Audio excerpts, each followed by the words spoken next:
Oh, let American be American again, the land that never has been, yet must be the land where every man is free. The land that never has been yet, and yet must be the land where every man is free. The land that's mine, the poor man, the Indians and Negroes, me, who made America, whose sweat and blood, whose faith and pain, whose hand at the foundry, whose plow in the rain, must bring back our mighty dream again. This was part of Langston Hughes' poem, Let American be America Again. And yet you are faced with an image of what America is, or portrayed to be, and yet you have people standing in line waiting for food. This is a stark image of what is going on in America with race, and anytime you bring in a situation of a depression, you then have the race situation always gets worse. So the general impact on economic and social life of African Americans. Black workers were the first to lose their jobs in businesses and farms. The phrase last hired and first fired. Blacks' unemployment rate was at 50% compared to 25% for the rest of the population in 1932. No job for Negroes until every white man had a job was a sign seen on pickets, seen in front of houses, seen in business windows. They were denied jobs on public works. The American Federation Labor and other major unions did not allow African Americans into the union.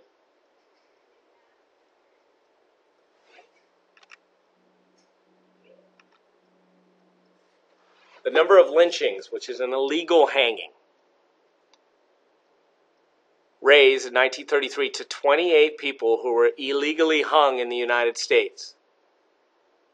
This was part of a leading push for anti-lynching legislation. The last time lynchings were this high was over 70 after World War I, and many of those people that were lynched were in U.S. uniforms. And so there was a push to ask the federal government and FDR to push it forward to have an anti-lynching legislation that would make it illegal and put a high penalty if you were part of a lynching. Okay, this is a picture of a family that is a tenant farm. You can see the house is poorly constructed and the family is not well clothed. And this is part of the idea of the tenant farmers. In 1930, 2 million males, 835,000 of them. So 2 million males were in agriculture, worked in agriculture. Over 800,000, 35,000 of them were black farmers and laborers. Less than 13% of African Americans owned land, and 40% were sharecroppers or laborers. And sharecroppers is another word for tenant farmers, where they have to share the crop with the black owners. White sharecroppers made much more than blacks. And this created a situation where we know what was the worst hit during the Great Depression, that was agriculture. And so you combine that with the fact that blacks were being paid less, and you can see why black unemployment was so high and why the Depression was hard. But to say the Depression was much worse than the 20s, though, is to ignore the fact that African Americans' situation wasn't much better in the 20s, given the constant racism. Blacks formed unions, agricultural unions that faced strong opposition from whites. In 1931, a group of white vigilantes and authorities attacked the entire black population in Reeltown, Alabama, killed 2 and injured over 100 because of union strikes and people working against what the whites wanted. 400,000 blacks left the South to go north in the 1930s. This even becomes a stronger motivation and migration during World War II. Northern African Americans formed cooperatives and hired other African Americans. What was the economic and social impact of the Great Depression on African Americans? Well, this was the social impact, or the economic impact. Let's look at some of the social and political. Hoover and the Party of Lincoln. African Americans overwhelmingly voted for Hoover because African Americans did not necessarily voted for Hoover the first time, but Hoover did very little for them. And the Party of Lincoln means the Emancipation Proclamation, and the idea that Lincoln worked for the freedom, helped pass the 13th Amendment and the 14th and 15th, and helped bring about equality for African Americans. And so they've always voted Republican because Lincoln was a Republican. But at this point, they realized that they were getting very little for Hoover, and they switched their vote to Roosevelt. And by 1936, much of the African Americans voted overwhelmingly for Roosevelt. But before that, in 1932, only some African Americans voted for Roosevelt. Roosevelt failed to give any civil rights legislation or anti-lynching law during his four terms in office. His first term, the New Deal, pretty much failed African Americans, and yet there's still some positives here. Harold Nichols was an African American who was appointed to the Department of Interior, which is a cabinet position, and worked to get housing for African Americans during when they were removing slums, which are poorly taken care of apartment buildings. Eleanor Roosevelt stated that the day of working together has come. We must learn to work together, all of us, regardless of race, creed, or color. We go ahead together, or we go down together. In the 1936 election, blacks overwhelmingly voted for FDR. And after the election, FDR appointed 45 blacks to top positions in the New Deal. These leaders formed an informal group that the press called the Black Cabinet, led by Bethune, who would regularly visit the White House. Mary McLeod Bethune became the first black American woman to head a federal agency when she was appointed the Negro Affairs Director for the National Youth Administration in 1936. She was the unofficial head of the Black Cabinet, an unofficial group that lobbied FDR for the rights for blacks.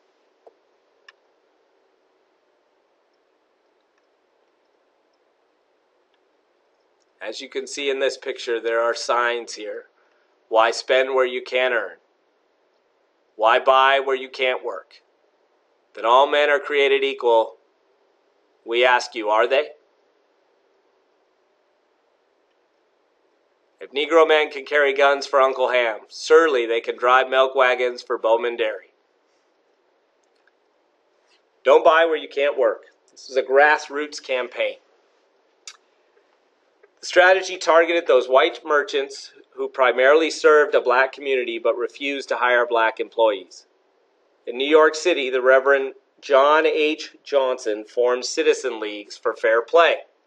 They would establish picket lines outside the targeted store, then take photographs of blacks that crossed the picket lines. The local black newspaper would publish them. Bloomstein's department store relented after 6 weeks and hired black clerks. Because so they would do this outside the targeted store to basically shame blacks for breaking the picket lines. Bloomstein's department store in 1938 had primarily served African Americans. And so in 1938 they hired black clerks and professional staff. Also in 1938, the New York Uptown Chamber of Commerce, which was mainly a black community, agreed to hire blacks in 1/3 of all their executive, clerical, and sales jobs in retail businesses. Chamber of Commerce is a volunteer organization of private businesses, and they agreed to say, we will hire 1/3 blacks in all our stores, all our businesses, and sales jobs and those types of things. This was a huge win for African Americans. Now, this didn't say necessarily that they would go through with this, but they were doing this as part of what they were doing forward. New Deal's impact on African Americans, the good, the bad, and the ugly. So at first, we're going to look at just overall. Negroes Ruined Again was another name for the National Recovery Administration. The program did not cover black occupations. African Americans were pushed from industrial jobs because of codes, and the NRA programs, in effect, perpetuated uneven pay. Businesses often ignored RA codes and paid black workers less.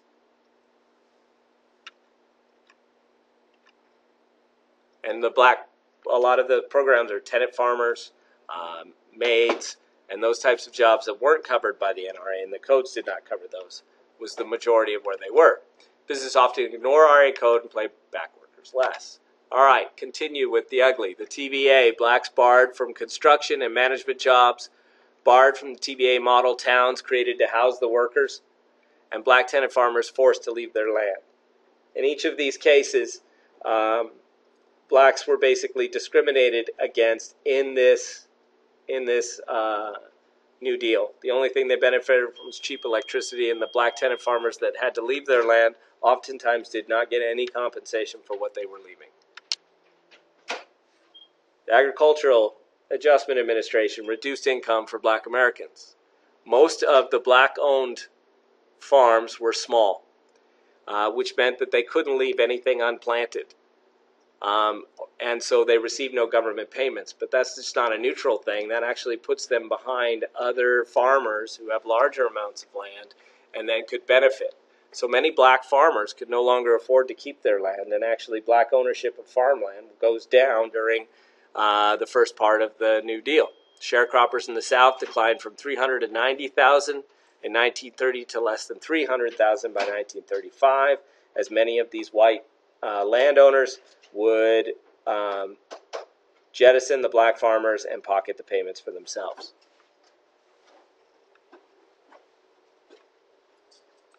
See this picture? This is one of the few segregated Civilian Conservation Corps programs for blacks, and this did not happen until 1935. The Second New Deal sees a shift towards helping blacks. May 1935 issued an Executive Order 7046 prohibited discrimination from jobs in the Works Progress Administration. 20,000 of the workforce was black, 250,000. This basically said that you can't discriminate within the Works Progress Administration, which gives blacks part of the New Deal. And so this is the good here. The CCC and black workers, misspelling there. Resultment in 1935 tried to focus on black poverty issues. Only 4,441 families were relocated. We talked about how much of that resettlement administration and the part that was focused on black efforts was even worse. Why? Well, there was very little to help African Americans, and most of the first New Deal didn't help them because it basically worked against getting the votes for the South and the need for the votes for the South.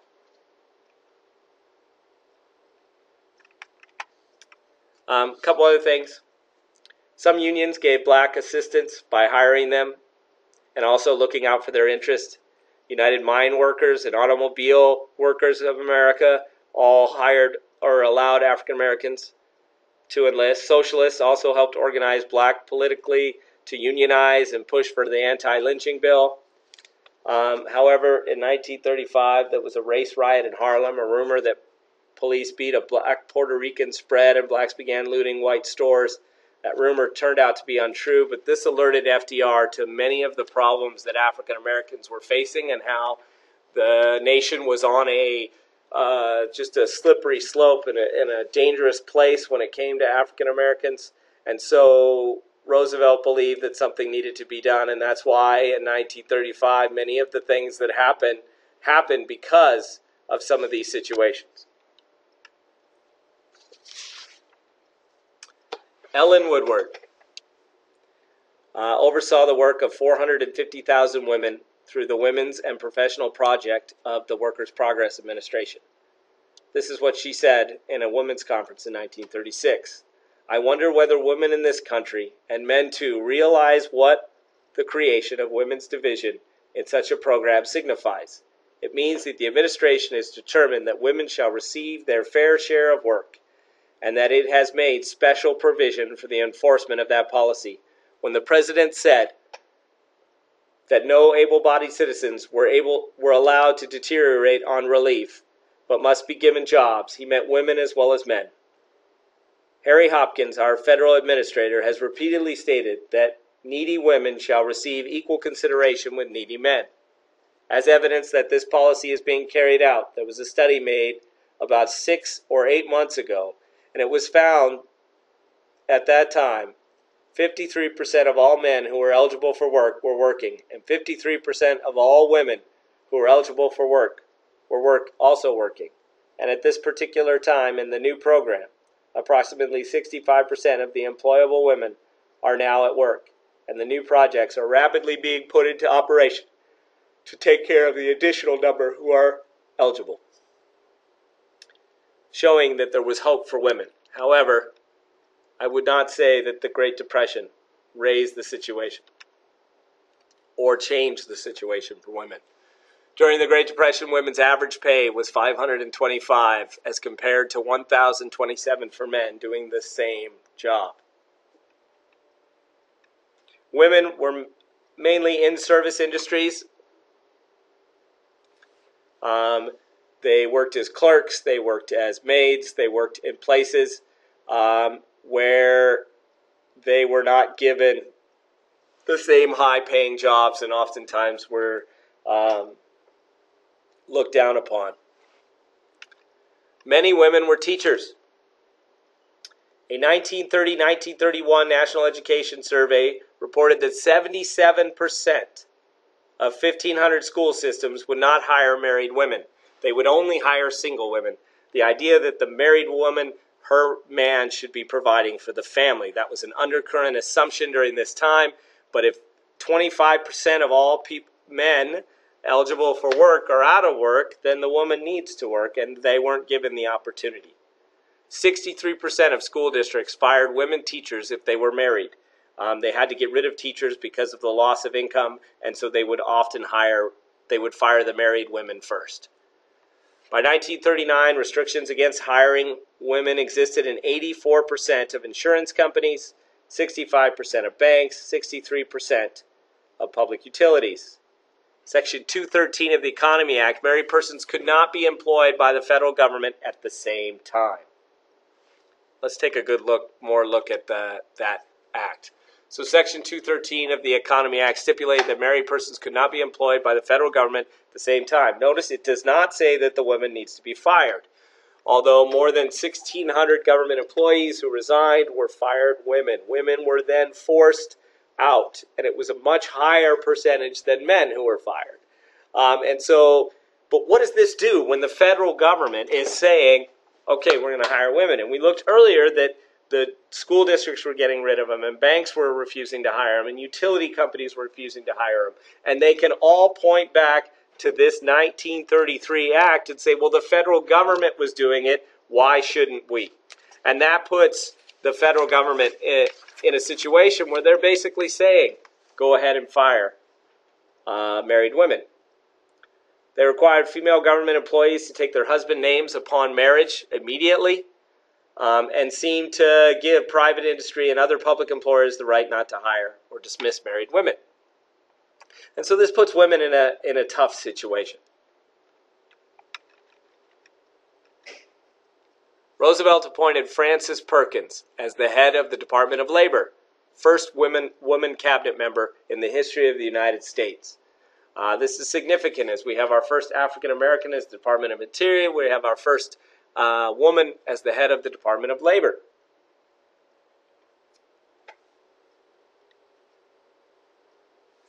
And so we had the black cabinet that were highly placed black advisors in the New Deal that met with Roosevelt and often kind of it was an informal group. Well, Eleanor Roosevelt kind of created a women's cabinet, which was another informal group of Democratic women who felt like women's situation that could be improved and that the New Deal could be an area in which they do that.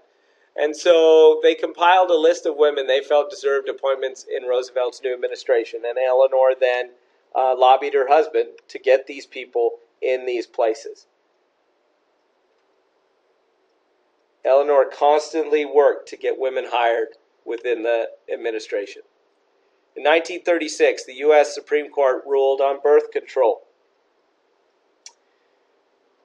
Margaret Sanger was behind a campaign for birth control and women's rights to push for it. The Depression and World War I are responsible, as both times women wanted to put off having babies.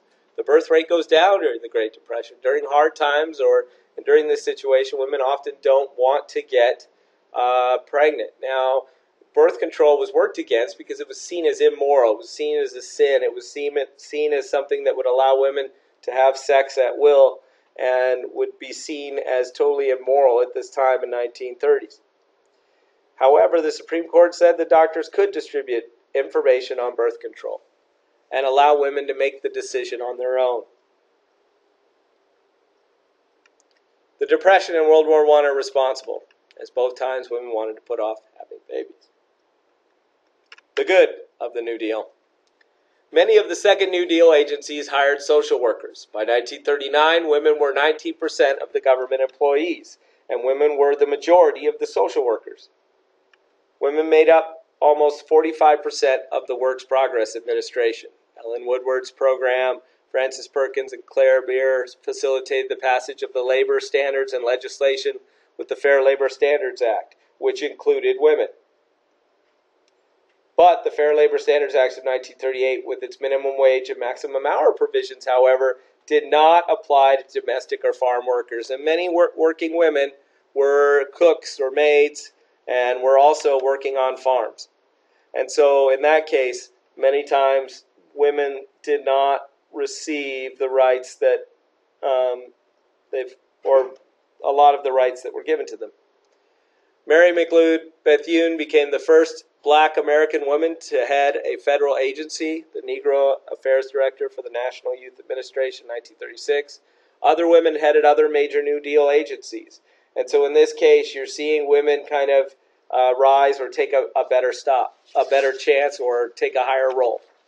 One of the questions we might ask are, what conclusions can you draw about the impact of the Great Depression on this minority group, on this group, specifically women?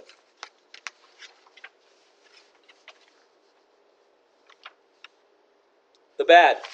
The Civilian Conservation Corps had a formal policy against hiring women, only hired men, and didn't want to deal with the aspect of having separate camps and all of that, and so they just left women out of the program. New Deal job programs cast women in traditional housekeeper roles. Some of the Work Progress Administration taught women how to can and sew, and things that were traditionally considered women's role, and kind of enforced that rather than breaking out of that. Camps operated by the Federal Emergency Relief Administration, specifically for young women, taught them household skills. FARA work relief projects employed women in producing such goods as canned foods, clothes, and mattresses for distribution to the needy.